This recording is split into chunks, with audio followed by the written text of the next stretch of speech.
확실히 그들은 알고 있다. 네가 어떤 사람인지. 표는 많이 통과했었던 것 같아요. 정상인을 별로 좋아해.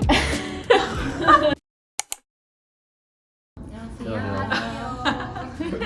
저는 이커머스 MD팀에서 보부와 풀먼트를 담당을 하고 있는 온라인 MD 9년차 김서진입니다. 안녕하세요. 저는 안신의라고 하고요. 메론도본이라는 남성복 브랜드에서 기획 MD 겸 바이어 역할을 맡고 있습니다. 입사한 지는 9년 정도 된 것 같습니다. 저는. 사범이 뭐지? 13년. 똑같다. 네. 오. 이거 제가 먼저 할까요? 솔직히 얘기해서. 솔직하게 얘기해주세요. 저는 사실 우리 회사가 패션 회사인지 잘 몰랐고요.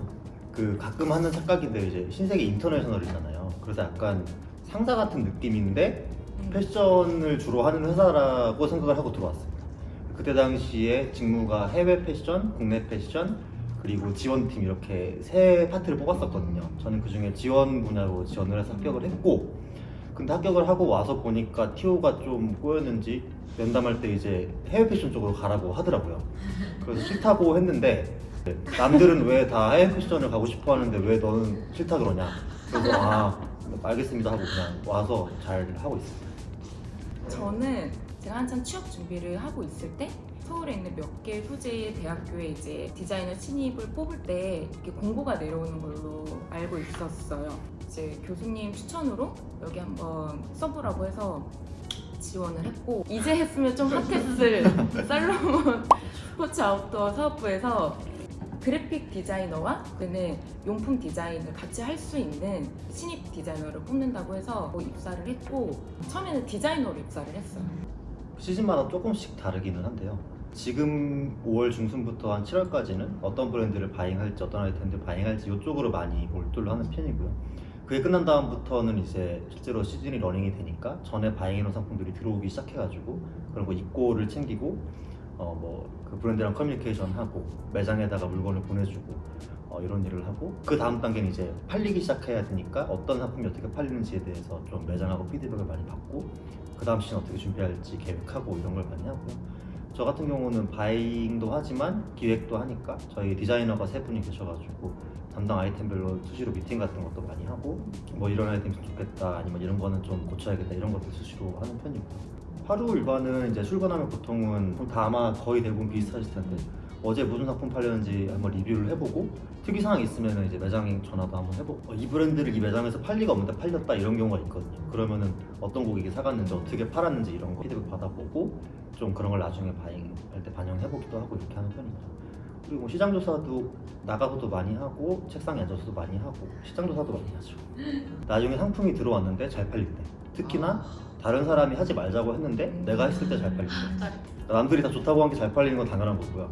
그런 거 말고 약간 좀 긴가민가 했는데 좀 밀어붙였는데 잘 되는 거, 그런 경우가 되게 뿌듯하죠. 자세하게 한번 들려주세요. 자세히까지는 기억 안 나고 지금 제가 하고 온 이 타이 브랜드라던가 이거는 실제로 이탈리아 꼬모라는 지역에서 100년 넘게 타이를 만드는 브랜드거든요. 국내에는 아직 들어오진 않았었더라고요. 그래서 이런 브랜드도 그냥 메일 보내가지고 컨택해가지고 진행을 했는데 반응이 괜찮았고, 지금 사진은 안 나올 수도 있겠지만 신고 있는 이제 신발도 이제 크로켓 뉴스라고 영국 브랜드인데 이것도 여러 가지 사정 때문에 사실 예쁘다. 바잉하기는 힘들었었는데 어떻게 좀 풀어가지고 한 작년부터 판매를 하고 있는데 매장이랑 고객분들이 되게 만족해 하셔가지고 뿌듯한 브랜드 중에 하나입니다. 저는 출근하면 일단 전일자 매출 먼저 확인을 하고, 실시간으로 저희는 매출이 계속 발생을 하고, 매출이 분명히 나 어제 행사 쳤는데 왜 이렇게 갑자기 매출이 안 나오지? 막 이럴 때 어제 반품이 얼마 찍혔나? 막 이런 것들까지 아침에 보통 확인을 하고 있고, 또 저희는 이제 고객분들에게 CS 이슈가 많아요. 배송이 잘 나가고 있는지 그런 것들도 이제 모니터링도 계속 매일 하고 있고, 사실은 주로 하는 메인 업무는 각 월별에도 주력 행사들이 딱 정해져 있거든요. 그 주력 행사들을 크게 매월 1회 혹은 많게는 또 2회까지도 있기 때문에 저희 사업부 담당자분들, 그리고 물류 담당자분들, CS 담당자분들까지 되게 많은 분들과 디자이너 분들까지 진짜 많은 분들과 커뮤니케이션을 하는 업무들이 주된 업무인 것 같아요. 저희 때보다 훨씬 힘들어졌다고 들어가지고 글쎄요. 제 생각에는 패션 회사를 입사하는 거는 어렵지 않을 수 있어요. 꼭 패션의 경력에 반드시 필요한 직무만 있는 건 아니잖아요. 반드시 패션 경험이 있어야만 패션 회사를 입사할 수 있다는 아닌 것 같아요. 근데 어떠셨어요, 두 분은? 두 분이 더 잘할 것 같은데? 전혀 아니죠. 저요 많이 하긴 했지만 보면은 진짜 필수가 경력을 보면? 아니더라고요. 저 같은 경우가 이제 완전히 경험도 없고 관심도 없다가 들어온 경우이기 때문에 제가 좋았던 점은 첫 번째로는 실망할 일이 별로 없습니다. 그러니까 아, 패션 쪽을 지망하는 분들은 약간은 환상이 다들 아, 있잖아요. 맞아, 좀 화려하고 맞아, 멋있고 맞아. 이런 일을 할 거라는. 맞아. 사실은 이 일이 그렇게 멋있고 화려하진 않기 때문에 들어와서 실망을 하는 경우가 많은데 그래서 패션에 대한 열정은 당연히 있어야 되겠지만 일할 때 약간 냉정하게 해야 되는 게 있거든요. 맞아. 그리고 아까 바이어는 제가 농담으로 쉽다고 말씀드렸던 이유 중에 하나가 그러니까 바이어라는 게 결국 남이 만들어 놓은 거를 가져오는 거잖아요.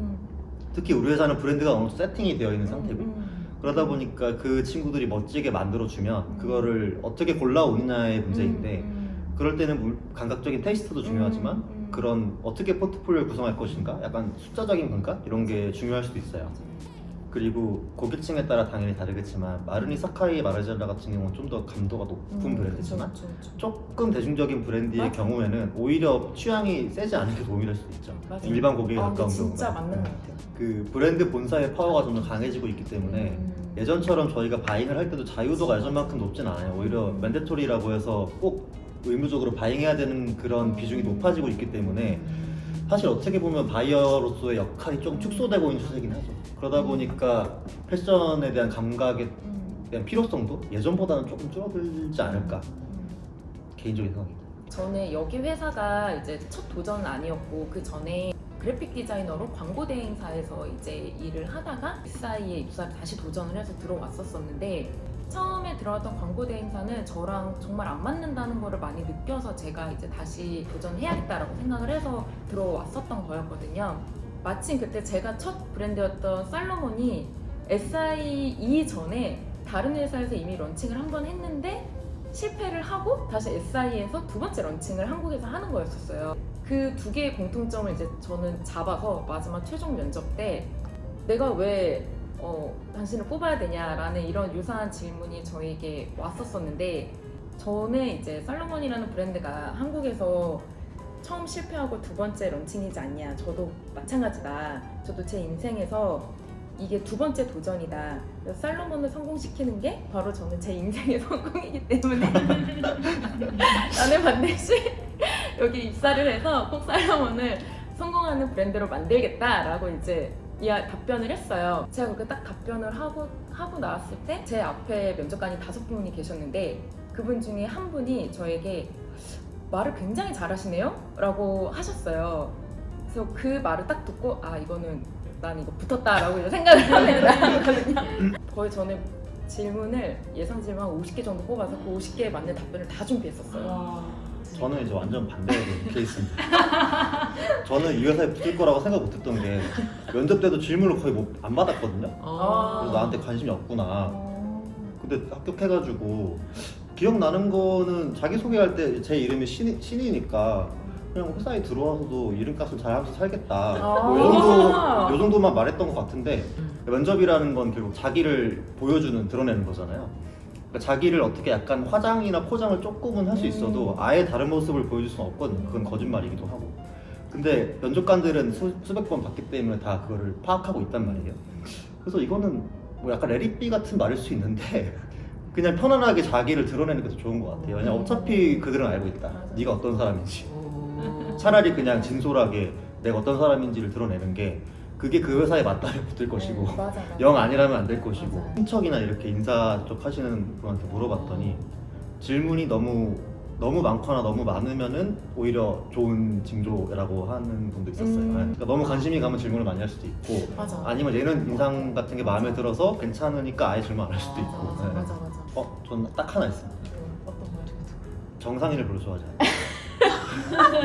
자기 스스로 그리고 내 주변의 친구들을 가만히 보면은 그러니까 뭐 약간 지금 다 똘끼가 개성이 있다거나 좀 개성이 있죠. 강한 맞아, 사람들 맞아. 뭔가 특이한 포인트들이 다 있어요. 네.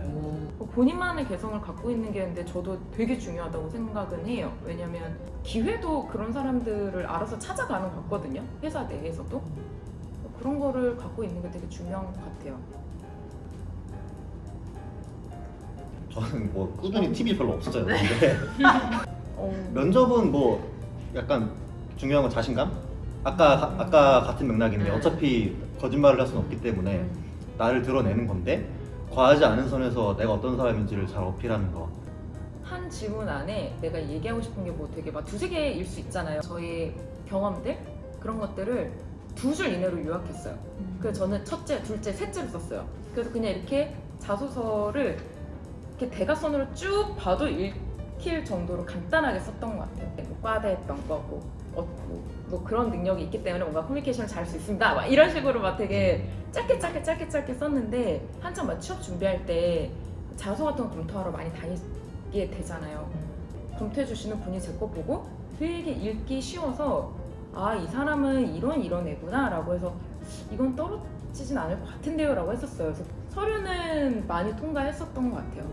그리고 저는 면접 때 되게 많이 떠는 편이에요. 우왕정심을 항상 먼저 먹고 1시간 전에 입속에 때려넣고 이제 그러 들어왔는데 아까도 얘기했지만 예상 질문들이 늘 있잖아요.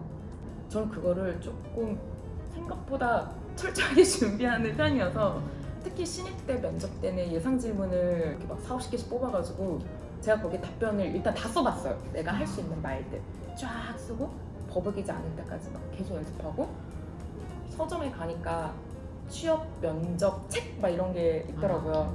그래서 그 책을 하나 샀는데 그 책 맨 뒷장에 뭐가 있었냐면 마치 포스터 같은 게 이렇게 있는데 얼굴을 찌푸리고 있는 면접관들의 사진을 보고 연습을 하라고 있는 거예요, 그 책에. 와, 대박이다. 와, 이거 진짜 웃긴다 하면서도 그걸 뜯어서 벽에 붙이고 와, 그 대박이다. 사람들 보면서 막 연습하고 막 그랬었어요. 그래서 그럼 한 50개 정도 준비하면 웬만한 질문이 그 바운더리 안에서 다 들어가. 그러니까 50개. 웬만하게 다 나와. 엄청 철저한 사람과 그러니까. 아무것도 안 한 사람과. 긴장은 누구나 하니까 그걸 극복할 수 있는 루틴은 필요할 것 같아요. 철저히 준비하든지 네. 뭐 약이라도 먹든지. 맞아요. 저는 주기도문을 외우고 들어갔습니다. 면접본에서 옷을 입는 거는 기본. 약간의 가산점은 있겠죠. 근데 사실은 대부분의 패션 회사들 옷이 싸진 않으니까 특히 우리 회사 옷들은 맞아요. 좀 비싸니까 쉽지는 않고 다만 저랑 같이 면접을 봤던 친구 중에 합격을 한 친구는 실제 우리 회사 옷은 아니고 캐주얼 브랜드 옷을 입고 왔는데 그 복장에 대해 물어봤을 때 어필을 좀 당당하게 하긴 했어요. 말도 안 되게 하긴 했는데 지방시 느낌으로 입었다. 그때 당시 가장 지방시가 핫한 게 있었으니까 지방시. 내가 봐도 아니고 걔가 봐도 아니고 아니었는데 아무튼 그렇게 어필을 했어요. 이렇게 뭐 말도 안 되는 괜찮네요. 드립을 쓸 수 재밌다. 있겠지만 그리고 패션 회사니까 약간 튀게 입는 것까지는 괜찮을 수는 있는데 너무 과한 거는 아무래도 좀 지양하는 게 나을 것 같아요. 왜냐면은 패션 회사라 해도 조직이니까 너무 튀는 걸 그렇게 좋아하진 않을 수도 있고 평소 자기한테 잘 맞는 무드로 입는 게 좋을 것 같아요. 뭐 제일 안전한 건 네이비 수트겠지만 제가 같이 사는 분이 어떻게 봤냐고 이제 제가 물어봤는데 저희 남편은 모두가 다 남자분들이 이런 넥타이 하고 오잖아요. 근데 혼자 보타이를 하고 왔다고 하더라고요. 상상이 안 되는데. 그래서 자네는 왜 보타이를 뭐 하고 왔나? 뭐 이렇게 뭔가 질문을 받았는데 남들과 똑같이 보이는 건 싫고 더 저를 각인시키고 싶어서 저를 조금 더 기억에 오래 남게 하고 싶어서 일부러 보타이를 하고 왔습니다 라고 되게 당당하게 대답했다고 하더라고요. 그래서 그게 말씀하신 것처럼 어떻게 보면 센스로 보면 좋은 거고 아유 그래도 그렇지 왜 보타이를 하고 왔어? 또 이러면 또 어떻게 보일지는 모르겠지만 그때 상황에는 잘 넘어갔던 것 같아요. 그래서 본인은 그렇게 봤다고 하더라고요. 이유가 있어야 되는 것 같아요. 튀게 입으려면. 맞아. 왜냐면 그 튀게 입은 거에 대한 이유를 답변하는 것도 맞아요. 어떻게 보면 면접의 이유가 과정이니까. 있어야죠. 맞아. 그때 소리는 안 들었다. 남자다. 저 이거 다 찍히고 있거든요.